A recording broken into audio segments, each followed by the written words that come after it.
Basically, the racism was in a detachment in Saskatchewan, and because I've always self-identified as Métis, I got employed with the RCMP and worked on an Aboriginal watch, which was a shift. And they were basically Aboriginal people, myself as Métis, because Indigenous is included, and a few other issues. And there were comments made by some of the other employees. Uh, well, you don't look native, stuff like that. It was just, people don't think when they say things like that because, uh, you know, but deep down inside, when you put up with that, you remain silent. And my issues were being Métis, two spirited, or LGBTQ, and so I was getting a double whammy.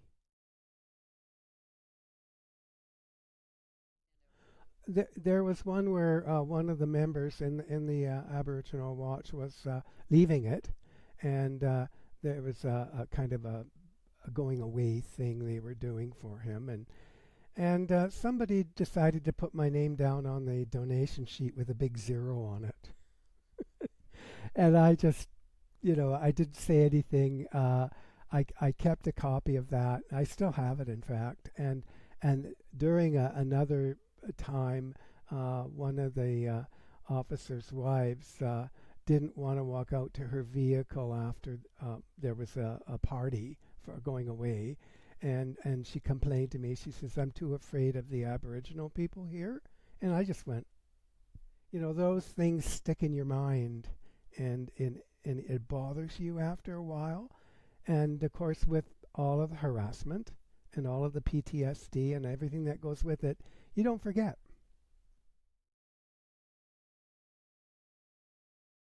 People have to learn to understand that this type of behavior from other individuals is very damaging. People will say, "Oh, it's not meant to be hateful or anything like that, but it's meant to be hurtful, and it does hurt. It stays with you. You can discuss it, you can take the ownership of it, but it never really goes away."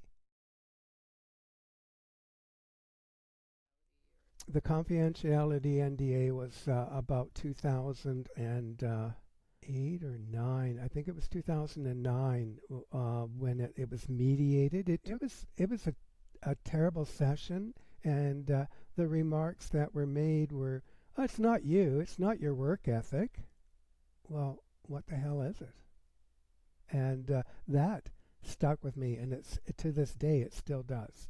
I really resent the union for having me sign off an NDA, period. I was angry because it was take it or leave it. There was no room for negotiation.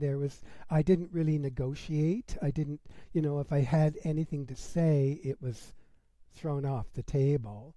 Um, it was done by the union and the RCMP. So basically, it was like take it or leave it, or whatever. And because you're an employee, and because you're not making a great deal of money, you're particularly financially you're okay, but you don't have the money to go and fight them in the courts, and that's one thing I note on the some of the new federal legislation is that you it includes that statement in there. What were there legal fees? Did they advise you of anything? No, there was nothing the first time. The second time was straight up bullying after I reported some wrongdoing, which is another story because of the Whistleblower Protection Act that was so totally inadequate. Um, I uh, I I just was stuck there again. I had no choice. It's take it or leave it, and unfortunately, that's the way most people are being treated. It bothers me for the simple fact that an NDA carries over to after when I'm gone. There's no pulling back from it. My family could not discuss anything that's happened, but I haven't discussed a lot with them because that's how the NDA covers you. It sort of puts a chain around you or puts duct tape to your mouth, and I'm slowly ripping off little pieces here and there because I'm getting pissed off because there's nothing's being done in this country to cover NDAs for harassment, sexual abuse, whatever. And it's each step. I take a little step and I go a little further. I would certainly love to divulge things, but, I'm 74 years old. I've got nothing to lose, but I still have to maintain that being bound. It makes me angry. It makes me angry that I can't tell my truth because certainly the RCMP throughout this whole two processes, there were lies. There were lies, and nobody believed me. Nobody really understood what I was going through because they all thought it was a big joke. Well, it's problematic because people don't have a choice. I mean, when you use an NDA, you're hiding the actual thing that happened. You're protecting the employee. My harasser on the last one, I often wonder whether he got a Queen's Medal. I often wonder. I was told that apparently he appealed his punishment, and it apparently goes to the right hand side of the file, and he's the one that's laughing. I'm the one that's been bound. The damage has been done to me, not to him, and he's sort of walked away from it, which is unfortunate. But that's what they do, and they want if they want to come out and dispute this, I'd sit down with the commissioner right now and tell it like it is.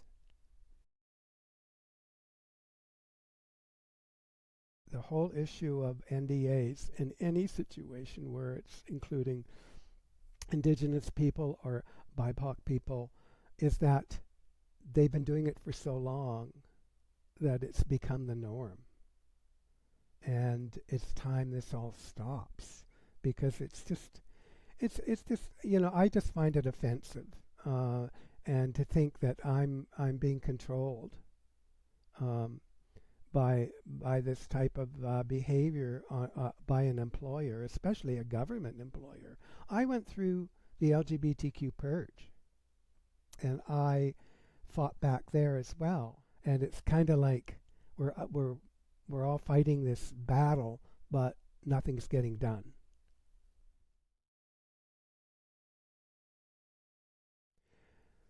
It's important for me because I don't want to leave this place having this hang over my head or any legacy that I would leave behind. I've always been an activist. I've always been a fighter because you have to reclaim, like I said before, you have to reclaim whatever happened because the ownership isn't my harassers, it's me. It's my ownership. It's my issue. It's not my harasser's issue. And that's why I have to speak out. And I've finally gotten to the point now where I'm just going to say, hey, you want to come after me again, it just goes to show you that you're going to go after anyone. Because it's been 11, 12 years now I've been living with this, and I just don't want to live with it anymore.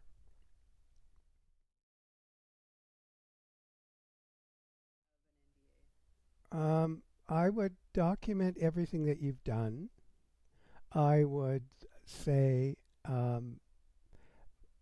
find people who can assist you to get help with dealing with it, number one. Because a lot of people, they don't know where to go. I'm lucky because Can't Buy My Silence has a whole group of good people who are working very hard to bring these things to an end. And it's starting to show overall worldwide that these things are going to be NDAs are going to be gone, and the sooner the better. And I just tell people, you got to stand up. You stand up and be counted, because if you don't, you're going to suffer in silence. And that's basically what happens, is that people don't know where to go or turn to. So the thing is to prepare yourself, and not be afraid of dealing with the issues, because the more you talk about it, the better it becomes. It makes life a little easier. And some people are really, really uh, down. Some people are really down so much that it affects their daily life. And I won't let that happen. I've started to realize, no, it's going to stop. I would like to see like NDAs gone, in the sense that they're not used as much as they are. There are certain situations where you have to use them, and I totally understand that. I understand national security. I understand trade secrets, but like I say, I'm not anybody's trade secret. I'm just me. And the thing is that they have to start realizing you don't hold people you're a prisoner. That's how I look at it. You're a prisoner because you can't, like I say, discuss your own truth. It's colonization, and it has to stop, because the truth and reconciliation meetings, and all of the grief and the horror that people went through, and we're still going through it. Nothing's changed in the 10 years I've left, even as a public servant. It's still going on, and there's nothing that has changed. And racism still exists in the RCMP, regardless of whether the members have a union, public servants have a union. There's still one more lawsuit, one more class action on racism coming up.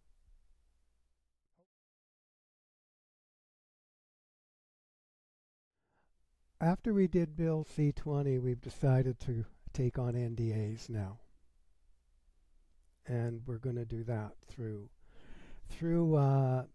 legislation if we can, and we're going to support any bill, provincially or federally, that makes NDAs for particular types of abuse, that they can't write up NDAs for them, because sure, you're going to need them for national security and other things, but just to hide wrongdoing by individuals, and harassment and racism and all of that thing, it's time for it to stop.